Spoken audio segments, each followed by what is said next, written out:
We'll get through this, everybody.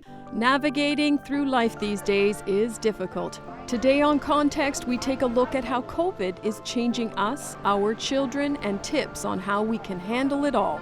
New York Times best-selling author Bruce Feiler is here to discuss how life's inevitable transitions can be overcome. Dr. Roxanne Francis is here to talk about divorce during COVID and how to protect the children. Context producer Christine Yu visits a tent city in Toronto to talk with some of the most vulnerable and how they're coping through the time of COVID. It affected me very badly because I want to go home, but I just don't want to bring it to my mom. Plus, The Q looks at ways our faith informs us. But first, here's Maggie John with author and speaker Bruce Feiler. Well, if 2020 has brought us anything, it's that we're all on the edge of our seats, waiting for the next shoe to drop. But our next guest says life is in these transitions. Bruce Feiler is one of America's most popular voices on the role of spirituality in contemporary life.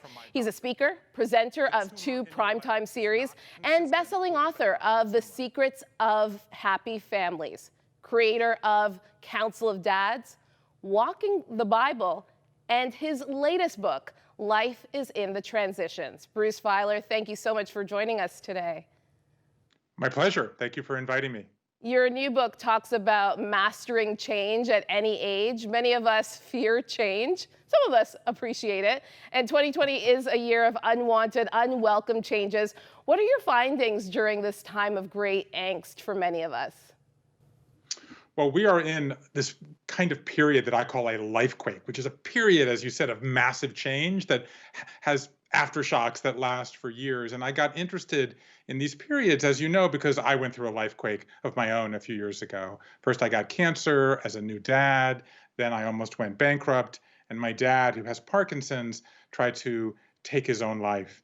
And in the wake of that, I kind of was sort of looking for wisdom out there about how to navigate these times. And I couldn't really find the book that was speaking to me about these moments when life comes at us from all ways. And so I set out on this journey, crisscrossing, North America, collecting stories of people in, all corners of this continent, people who have lost limbs, lost homes, changed careers, changed religions, got sober, got out of bad marriages. And then I spent a year kind of combing through these, trying to find patterns that could help all of us in times of change. And so to your question, I would say that the big idea that emerged from this is that the idea of a linear life, that we're going to have one home, one job, one relationship, one source of happiness from adolescence to assisted living, like that's gone. And it's been replaced by what I call a nonlinear life, which has many more twists and turns, ups and downs, these life quakes, as we've been talking. And these involve going through transitions. And so my book unveils the first new model for how to navigate these times in 40 years. And I just got to say that I worked on this book for half a decade, and it arrives at this moment when the entire planet is going through a life transition at the same time. Wow, talk about timing, right? Exactly. As you alluded to, COVID-19 has kind of been this great leveler. Every one of us is impacted by it. Tell us about the constant disruptors that you write about in your book. Disruptors are kind of small changes, and we're pretty good at navigating those, but 1 in 10 becomes a lifequake. And these last 3 or 4 years, it takes most of us to get through the transitions. And if you think about it, 3 to 5 in a lifetime, 4 to 5 years, that's half of our adult lives we spend in transition. That's why this book is called Life is in the Transitions, because if you just look at these as periods to kind of grit and grovel our way through, you're missing this opportunity for growth and renewal. And so basically what I found is that when you first get into these moments, they feel overwhelming, like you're stuck, you're never going to get through it. But if you look at enough of them, certain patterns become clear. So for example, life transitions involve 3 phases. There's the long goodbye, where you have to say goodbye and kind of mourn the old you. There's this messy middle where you have to shed certain habits and create new ones. And then this new beginning in which you unveil the new self. And we all tend to be good at one of these phases and bad at one.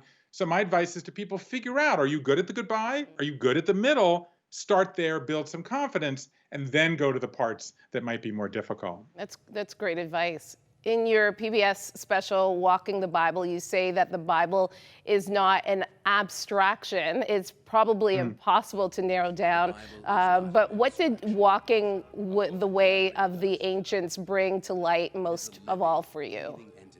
I mean, so what I found in many years, going back and forth to the Middle East and writing books and making television, is that that the story.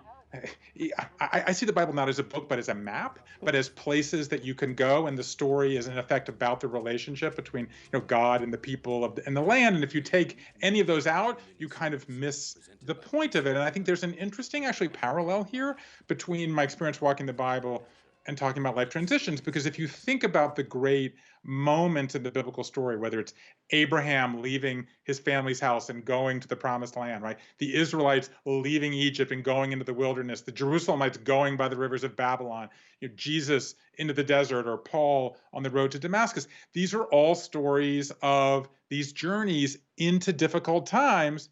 But that's when the great breakthroughs occur in the ancient stories, whether it's the scriptural stories or Odysseus or Jason and the Argonauts or Hercules. These are all stories of going through difficult times, but finding growth and strength and renewal. And I think that there's a reason that these are the oldest stories out there, because they still have lessons for us today as we go into this kind of wilderness difficulty, this period of into the woods, if you will.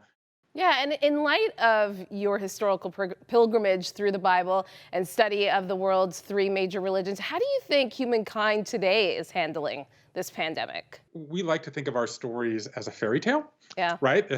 There's a hero and there's a happy ending. But the truth is, what makes it a fairy tale? And the answer is it's the wolf. That somewhere along the road, a wolf or an ogre or a dragon appears. And we might want to banish the wolf, but you can't banish the wolf, because if you banish the wolf, you banish the hero. And so what have I learned? What's the most valuable lesson from all of these stories is each of us should be the hero of our own story. So in a way, kind of what I'm saying to people out there, if you were lying awake last night worrying about some aspect of your life, or got up this morning with a cup of coffee and were staring out the window wondering what's going to happen to you or your family, I was where you are right now. And I went out and met people who were frankly were far worse. So if you come on this journey with me into these woods, into the wilderness, I'm going to give you things to do tonight, tomorrow, next week, a month after, that will allow you to make whatever transition you're in go a little bit better. You can get through the wolves. You can get through the wilderness. Each of us needs to be the hero of our own story. And basically in COVID-19, add a new chapter. It says, I went through a difficult time, but I got through it, and now I'm ready to move forward for whatever's to come next. Thank you for that. The reminder of our resiliency as human beings. Thank you so much, Bruce Feiler, author, speaker, and filmmaker. Thank you so much for your time today.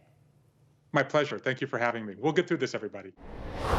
Ryan Casey Waller's upcoming book is called Depression, Anxiety, and Other Things We Don't Want to Talk About. Ryan is also a priest, licensed psychotherapist, and lawyer. We're blessed to have him in our program today. Thank you so much for joining us, Pastor Ryan. Oh, it's my honor to be here. Thanks for having me.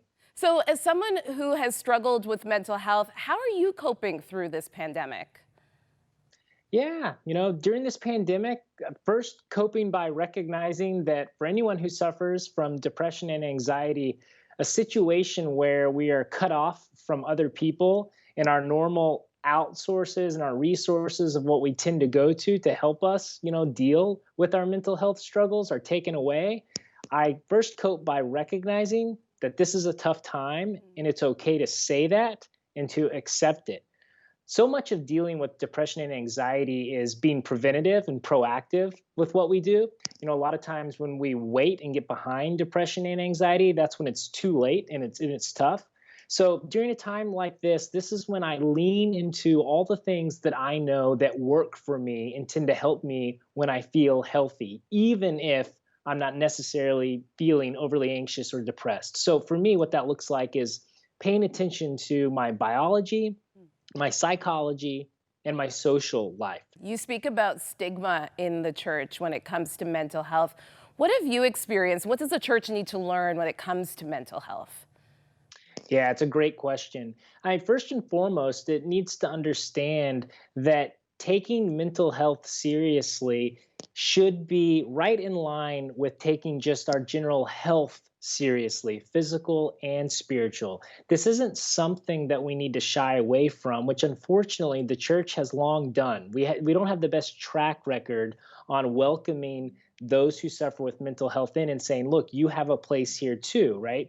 We're here for you. We're here to tend to your needs. And I think that's in large part, it's not some sort of animus or some sort of hostility. I think it's been done mostly because the church has been scared and uncertain of what to do. What pastors need to be prepared for is to be open to those conversations when people come forward and understand that they don't have to jump in and fix them, but they need to be able to receive them non-judgmentally and then refer them to the professionals to where they need to go. Thank you for sharing your story and your book with us, and much more on Ryan at our website, context.show.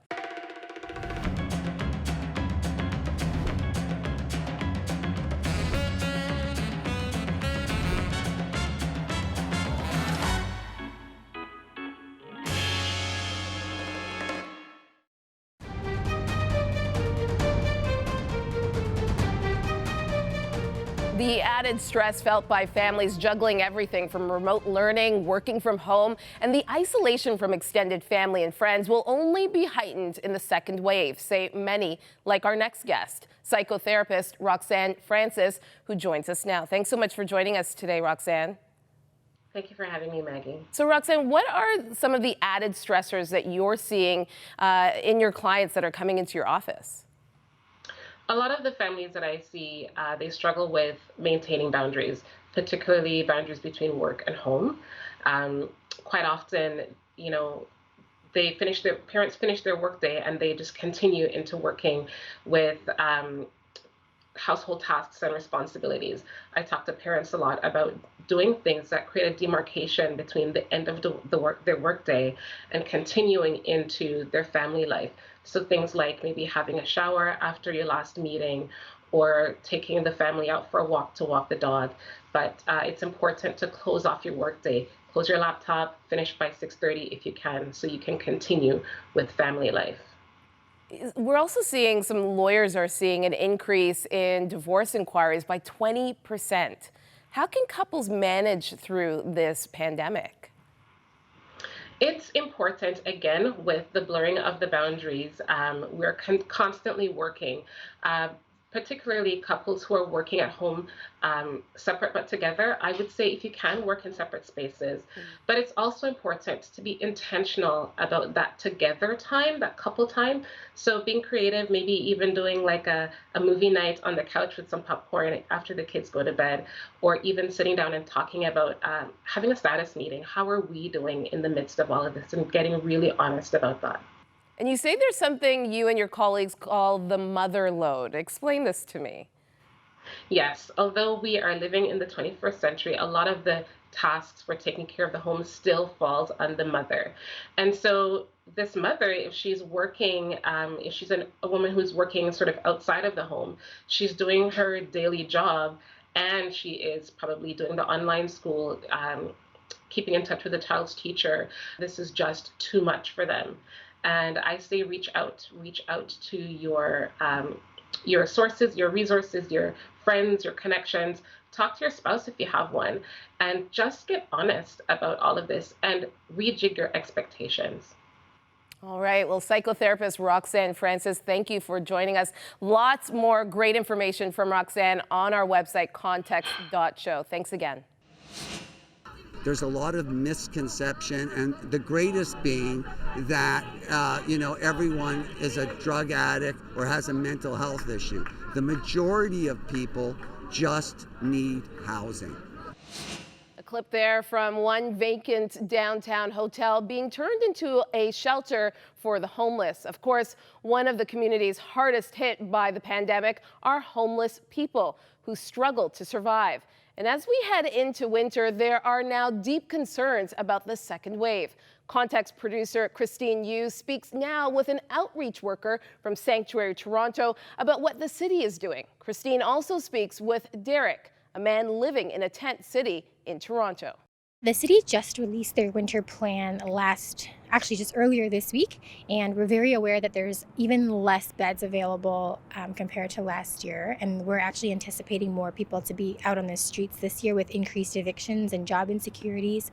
So we're really concerned that there will be more and more people who will have no options but to live outside in tents and in parks and in little alcoves across the city. And one of the solutions by the city has been to try to create closed hotels into makeshift shelters. Is this the answer to homelessness? I think the hotel shelters are a start, but a lot of the hotels are very far away from the downtown core. So there's only a handful that are downtown. A lot of the hotel shelters are actually set up as a response to that because shelters were already overcrowded before COVID and there was a huge overflow of people that needed somewhere to go.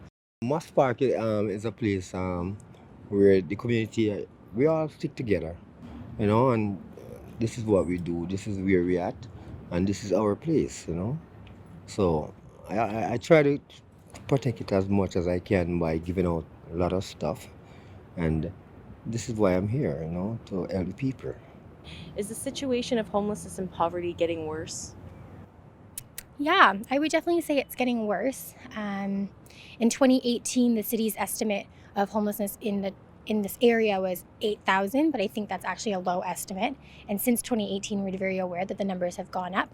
And I think with COVID and the increasing job insecurities across sectors and in the city, a lot of people in the sector do expect homelessness to be a rising concern. This is our home. You can see all of these is where we live. This is our home. It doesn't matter what, it's our home. Playgrounds and schoolyards look very different these days, with most kids wearing masks. How is this new world of physical distancing affecting the littlest ones among us? Well, earlier this week, I spoke with Dr. Eileen Kennedy-Moore. She is a clinical psychologist and parenting expert who's here to help us venture through this. As a specialist, please tell us what are the long-term psychological effects of having our kids, especially the young ones, growing up in this new norm. So nobody really knows what's going to happen long term, but I'll tell you my hunch as a clinician and as a mom, they're going to be okay. Really? Really? Yes, really, they're going to be okay. So there's a concept in psychology called social referencing, which means that from about 8 months of age, kids look to other people to see, how should I react here? And they especially look to their parents. So if we are calm and matter of fact about what we need to do now as a community, our kids will be too. So Dr. Kennedy-Moore, a lot of kids just don't want to wear masks. How do parents navigate that world? It's that I don't want to wear masks. None of us want to do this. They are not that comfortable. They're not that bad, but they're not that comfortable. And it would be so much easier if we didn't have to wear them. But this is another time where it's really important for parents to talk about our values. In the United States, we're hearing a lot about my rights. And I think that's missing the point in a global pandemic. This is a time for service. It's a time for thinking about community. It's a time for thinking about that old-fashioned word, duty. We have a responsibility to not just do what I want, but to care for others. That's what we're here for. And I think we can explain this to our kids. We can say, yes, I get it that you don't want to wear the masks, but it's really important, and here's why. This is what our family stands for. Okay, you've published a number of books, and you have a full website where you give kids advice on how to make friends. How is it possible, again, with the masks, with these new normals, there might be a bit of anxiety for kids as well. How do kids make friends, especially in this new norm of social distancing, masks, and so forth? That definitely is a challenge. Shortly after the pandemic started, my co-author, Christine McLaughlin, and I convinced our publisher to produce a free ebook for children ages 6 to 12. And it's called Growing Friendships During the Coronavirus Pandemic, because that's exactly what we were worried about. So it turns out that there are a lot of ways to reach out to kids. I'm not going to tell any family this is what you should do because everybody's circumstances are different and people have to have different degrees of caution. Some people are able to do pods with just one or two other families. Other people, that's just not on the table for them. So we wrote out a whole bunch of different ways that kids can reach out to their friends, either online or with social distancing. Dr. Kennedy Moore, you honed in on something that we're going to talk about next, and that is this. It's the online aspect of learning that a lot of our kids are entering into. How does that impact social skills for the introvert child as well as the extroverted child? Well, the extroverted kids are really suffering because they want the whole party to keep going. But even the introvert kids are, because nobody wants this isolation. Introverts and extroverts, it's about where do you get your energy? And it's not about, do I want to be a misfit all by myself? No, it's introverts prefer smaller groups and more intimate friendships, but we all need people. So this is something that we can't fix for our kids, but what we can do is acknowledge their feelings. We can say things like, you're feeling blank because blank. This is a dippy intervention, but some of us have made a career out of it because it works. What we're doing is we're taking those big, messy feelings and we're wrapping them up in words, which makes them more understandable and therefore more manageable. And when we as parents are doing it, we're holding half the weight of those big feelings. So we can't fix the feelings, we're just acknowledging them. And we want to say the word you. Business people are often taught to say, I understand you feel whatever it is. And maybe that works in business. I have my doubts about that, but it definitely doesn't work with kids because it makes the focus on I rather than you. And we want to be emphasizing we want to be emphasizing you. So you're feeling blank because blank. You're feeling frustrated because you can't get together with your friends the way you used to. You're feeling sad because all of your activities were canceled. You wish we could go back to the way things were. All of these, acknowledging the feelings just helps kids to get through these difficult times. I'm reassured by the fact that you said it's going to be okay. Our kids are going to be okay. Again, joining us from Princeton, New Jersey, psychologist Dr. Eileen Kennedy Moore. Thank you for your insights today. My pleasure.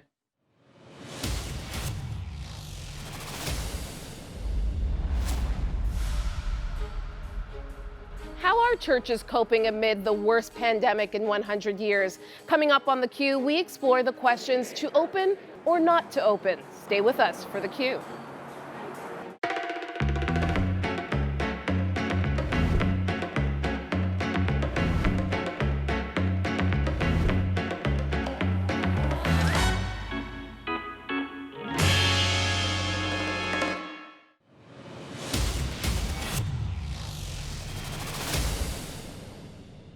It's that time of the week again, The Q, an opportunity to dive deep into the issue of the week. Today, coping through this awfully difficult season of COVID-19. We are joined by two pastors who, like many, are challenged to minister to their congregations through a pandemic. So how do you keep hope alive amid a second wave? Pastors Natalie Frisk and Robbie Simons are here to join me. Thank you both for being here. Thank you. So Robbie, you chose to reopen your church when the province permitted you to do so. What were you sensing from your congregation that influenced that decision? I think, Maggie, for us, it came down to our ecclesiology, which of course, how we view and study the church.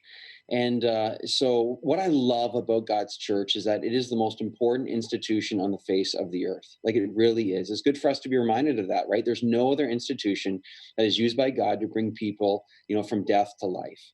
And so with that in mind, it helps you to really think biblically and try to be as careful and filled with wisdom as you can during a time that's so unusual and so weird. It's been so hard in so many ways, but we were longing to be together with what we were able and allowed to do, because as the church has been designed from the very beginning, it's been a physical gathering.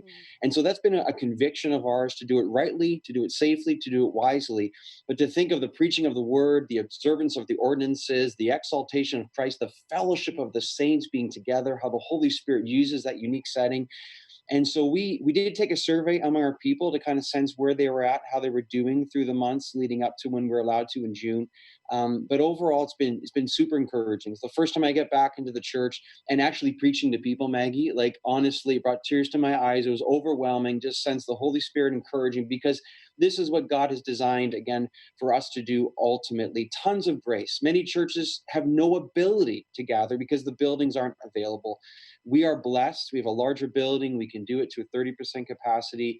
It has been strange. It has not been normal, but it has been good. So we're doing a couple of services a Sunday, and we're taking it week by week, see how the Lord's leading us. Okay. And Natalie, you, on the other hand, you work for a church who has chosen to keep all their churches closed during the pandemic.